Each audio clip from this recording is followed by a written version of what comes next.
ikuti kakak berdoa. Tuhan Yesus, kami bersyukur buat hari ini kami boleh ada itu semua karena anugerah pertolongan-Mu. Saat ini Tuhan, kami mau memuji memuliakan-Mu. Biarlah Tuhan menguasai kehidupan kami. Dari awal, pertengahan,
kecil mempersembahkan pujiannya.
Oke, sekarang kelas besar mempersembahkan pujiannya.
Oke, persembahan pujian yang terakhir dari persembahan pujian dari teman-teman kita yang ada di rumah mereka.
Puji nama Tuhan, kita telah memuji dan memuliakan nama Tuhan. Tiba saatnya kita akan mendengarkan firman Tuhan.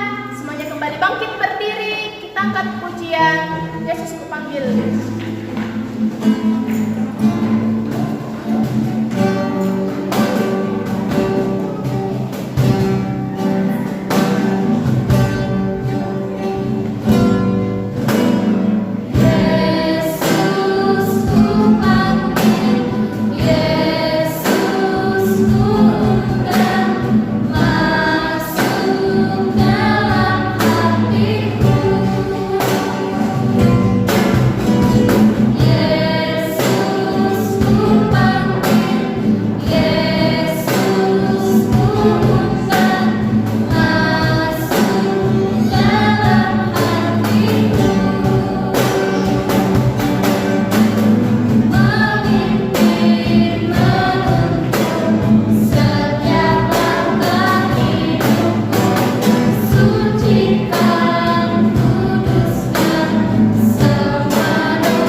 hadapan hadirat-Mu atas penyertaan-Mu dari awal ibadah kami hingga pertengahan saat ini. Dan sekarang ya Tuhan, kami akan mendengarkan sebagian kecil daripada firman-Mu. Kiranya Engkau memberkati kami, berikan kami telinga seorang murid agar dapat mendengarkan firman-Mu untuk dengan tenang. Dan juga ya Tuhan, berkati guru kami yang akan memberitakan firman-Mu, Kau berkati segala persiapannya agar dapat memberitakan firman-Mu sesuai dengan seturut dan kehendak-Mu. Kami siap untuk mendengarkan firman-Mu di dalam nama Tuhan Yesus. Haleluya, amin. Halo semuanya. Halo. Mana tangannya?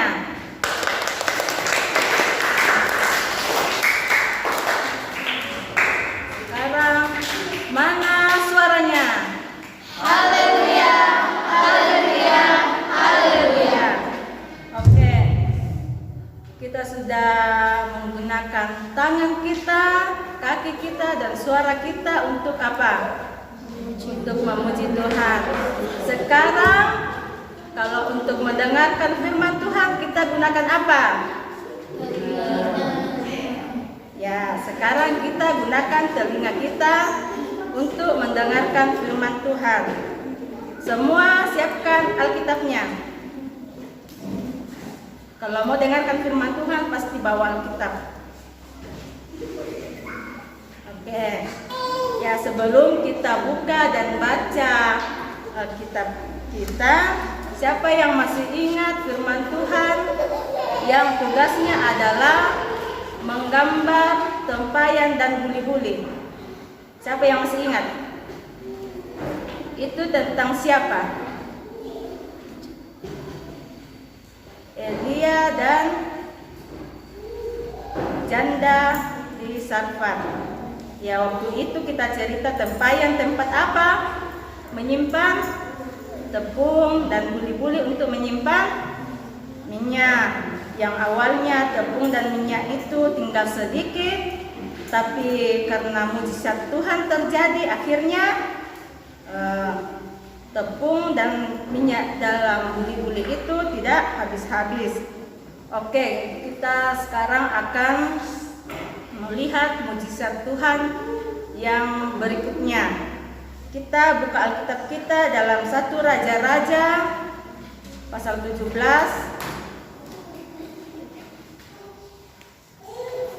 1 Raja-Raja pasal 17 ayat 17 sampai 24.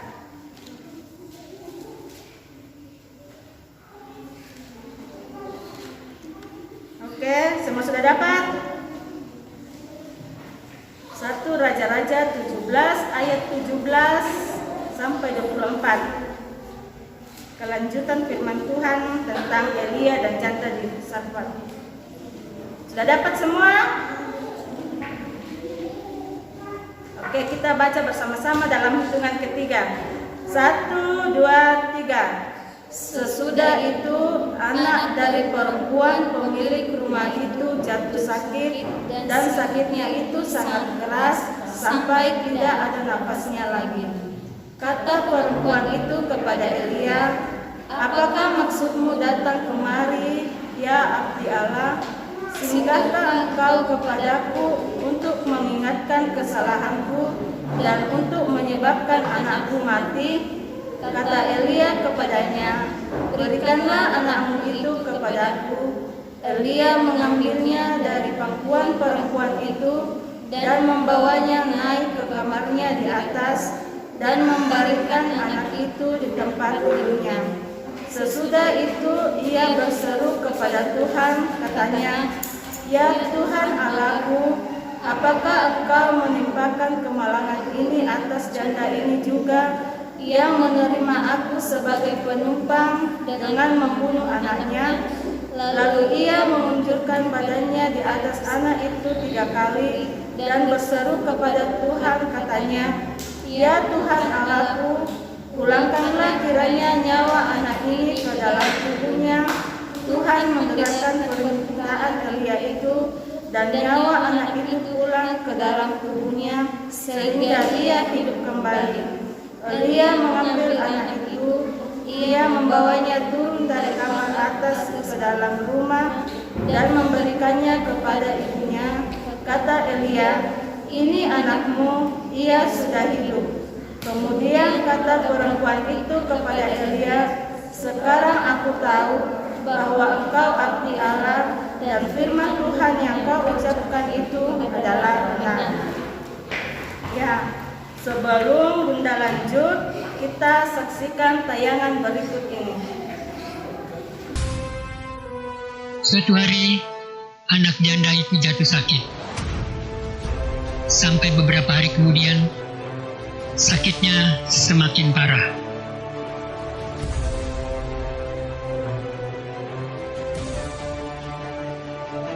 Dan akhirnya, anak lelaki satu-satunya itu tidak bernapas lagi.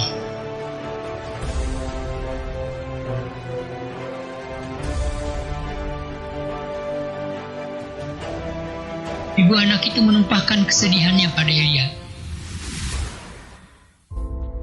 Ya abdi Allah, ya abdi Allah, apa kamu datang kemari hanya untuk mengingatkan dosa-dosaku dan membunuh anakku?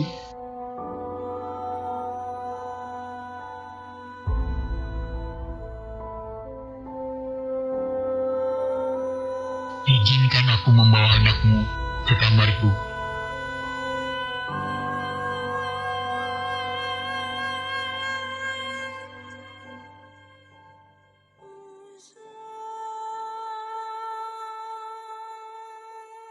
Dia membaringkan mayat anak itu di atas tempat tidurnya. Kemudian Elia berdoa, Ya Tuhan, janda ini sudah memberi tumpangan kepadaku. Mengapa engkau menimpakan kemalangan padanya, sehingga anaknya mati? Ya Tuhan, kembalikanlah nyawa anak ini.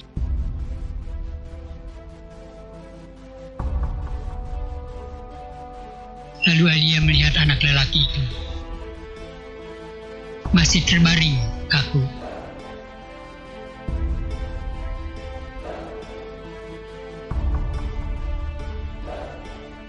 Elia terus berdoa sambil berbaring di atas tubuh anak itu. Tuhanku, ya Tuhanku, biarlah anak ini hidup kembali.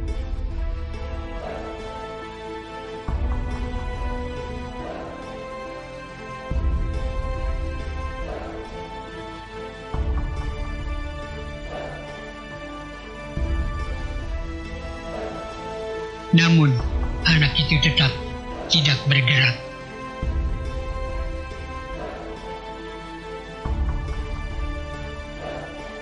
Elia berdoa untuk ketiga kalinya. Ia merebahkan dirinya di atas tubuh anak itu. Ya Tuhanku, biarkan anak ini hidup kembali.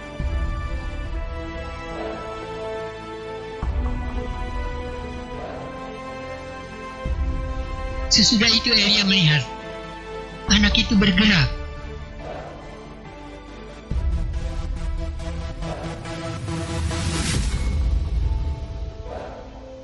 Tuhan mendengar doa dan kesedihan Elia. Ia mengembalikan nyawa anak itu ke dalam tubuhnya, sehingga anak itu hidup kembali. Lalu Elia membawa anak itu pada ibunya. Lihat, anakmu masih hidup.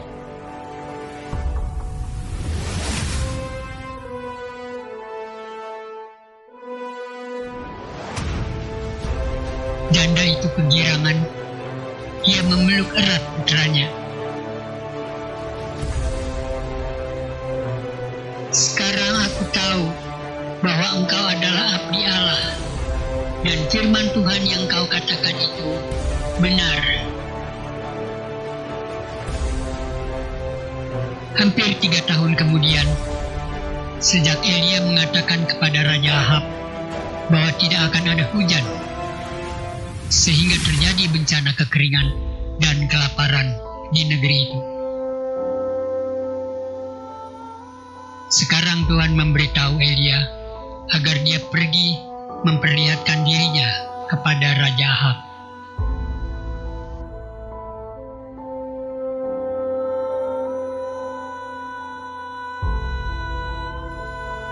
Kemudian Elia meninggalkan janda dan anak lelakinya itu.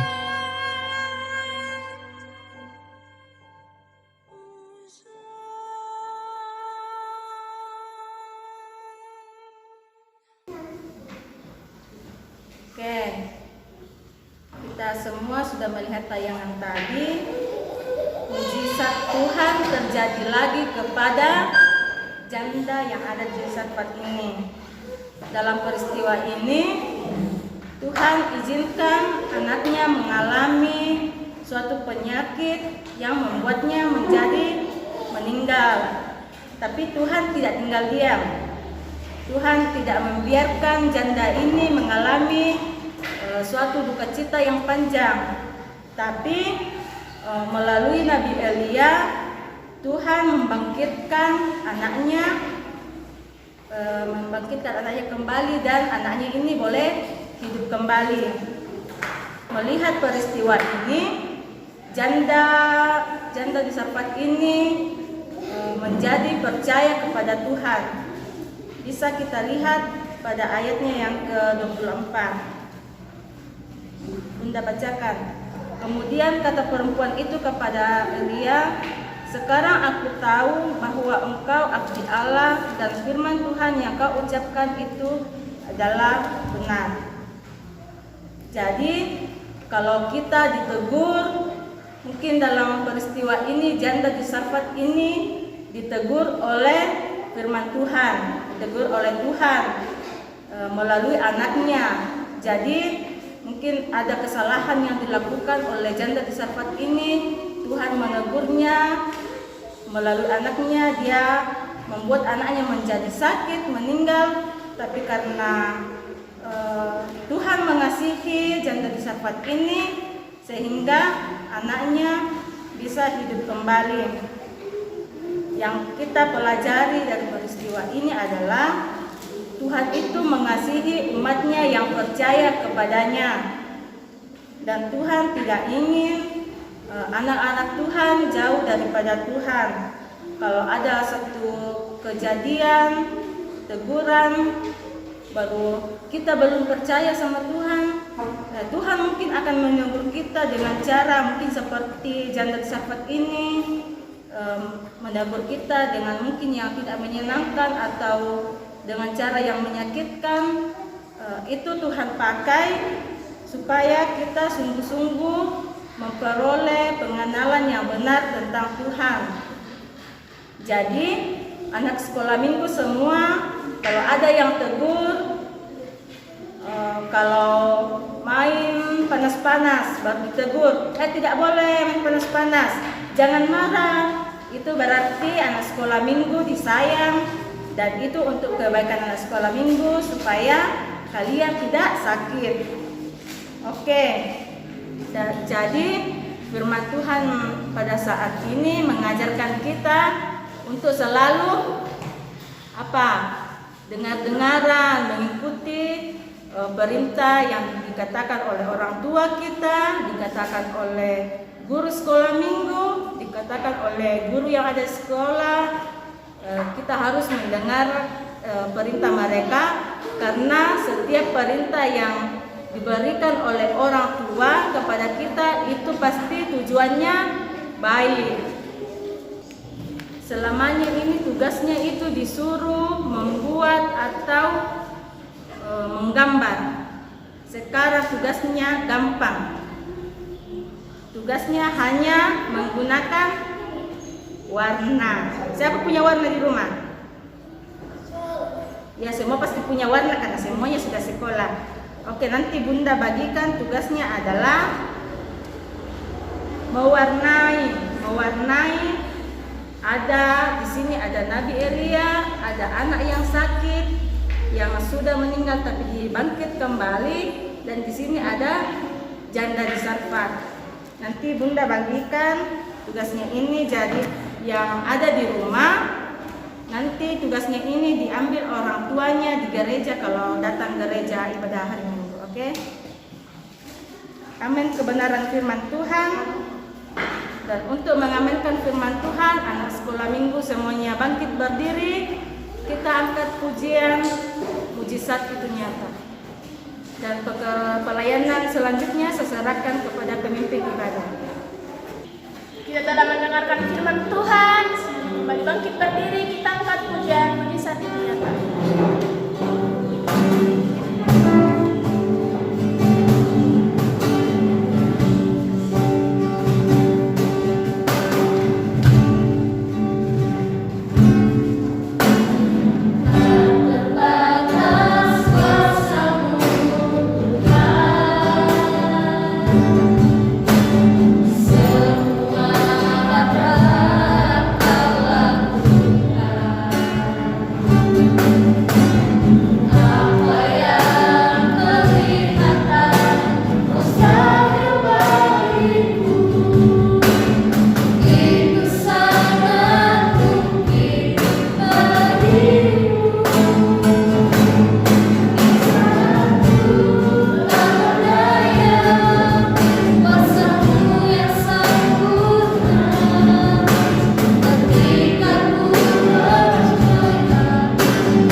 Selamat sore Bapak, selamat sore Ibu, selamat sore hari ini datang lagi ke depan ayat-Mu, dan berkat pertolongan penyertaan yang telah kami alami Bapak. Kami anak-anak sekolah minggu-Mu telah mendengarkan sebagai cerdas firman-Mu, dan Bapak firman itu tidak bertanam baik dalam hati pikiran anak-anak-Mu agar menjadi suri dan pedoman bagi setiap keluarga. Terima kasih banyak Bapak, pada saatnya kami akan membawa persembahan kami dan yang Kau memberkati pekerjaan kedua orang tua kami. Terima kasih banyak Bapak, terima kasih Roh Kudus, kami akan melakukannya dalam nama Tuhan Yesus Kristus. Haleluya.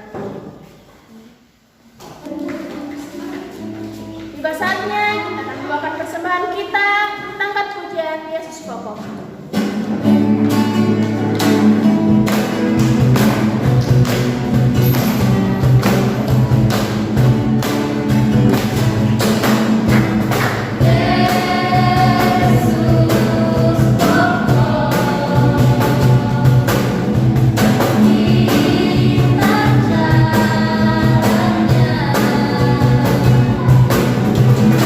Jalan-jalannya, oh, oh, jalan.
sudah dibagikan foto dan dikumpul di grup WA jemaat.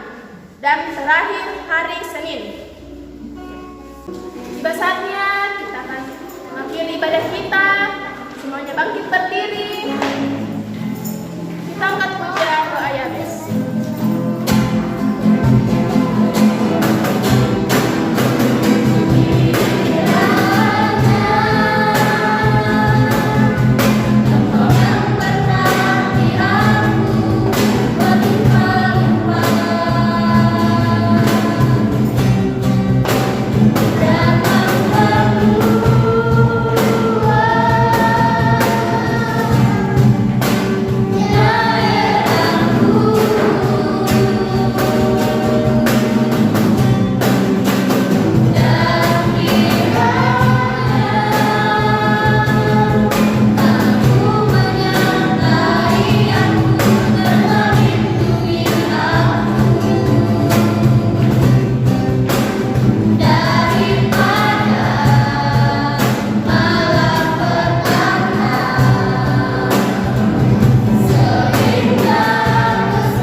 Bunda Mary bawa kita dalam doa penutup.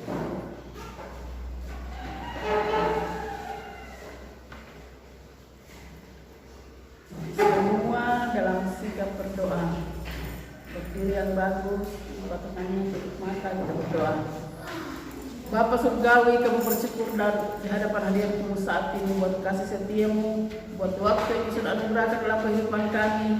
Kami datang memuji mempermuliakan nama-Mu, mendengarkan firman-Mu. Biarlah firman-Mu yang kami sudah dengarkan dapat terapkan dalam kehidupan kami, mengajak kehidupan kami senantiasa percaya sungguh kepadamu, bahwa Engkaulah Allah yang satu-satunya kami sembah, Allah yang luar biasa, Allah yang perkasa, Allah yang mampu dan sanggup mengadakan apa yang menjadi keperluan dalam kehidupan kami. Bapa di surga, kami berdoa kepadamu buat teman-teman kami yang tidak sempat hadir bersama kami saat ini. Kiranya tolong mereka jika aku mendapati keadaan anak-anak dalam tubuh yang lemah karena sakit penyakit, aku ulurkan tangan kasih menjamah tubuh yang sakit di dalam nama Yesus. Biar kesembuhan, kemenangan dari Allah menjadi bagian dalam hidupnya ya Bapa. Terima kasih Tuhan, terpujilah bagi nama bahkan sepanjang minggu kami taruh kehidupan kami ke dalam tangan Tuhan. Baik anak-anak yang menuntut ilmu ya Tuhan, kiranya Engkau memberkati kehidupan mereka, sediakan apa yang menjadi kebutuhan dalam kehidupan mereka. Biarlah walaupun kami menghadapi pandemi ini ya Tuhan, tetapi kami yakin dan kami percaya kita tidak pernah membiarkan kehidupan kami, tetapi Engkau senantiasa menolong dan memberkati kehidupan kami. Terpujilah bagi nama Surgawi, pelayan-pelayan sudah mengambil bagian ya Tuhan, kiranya senantiasa perlengkapi dengan kuasa Roh Kudus-Mu, kekuatan kesehatan dari Allah, kemampuan dari Allah menjadi bagian dalam kehidupan kami semua. Terpujilah bagi nama Surgawi, bahkan segala perkara kami serahkan ke dalam tangan-Mu. Bila pimpinan pertolongan Tuhan, penyertaan Tuhan senantiasa menyertai kehidupan kami, sehingga minggu depan kami bersama-sama datang kepada mempermuliakan nama-Mu ya Tuhan. Terima kasih Tuhan, terima kasih. Saat ini kami akan mengakhiri pada kami mengucap syukur dalam nama Yesus. Haleluya. Amin.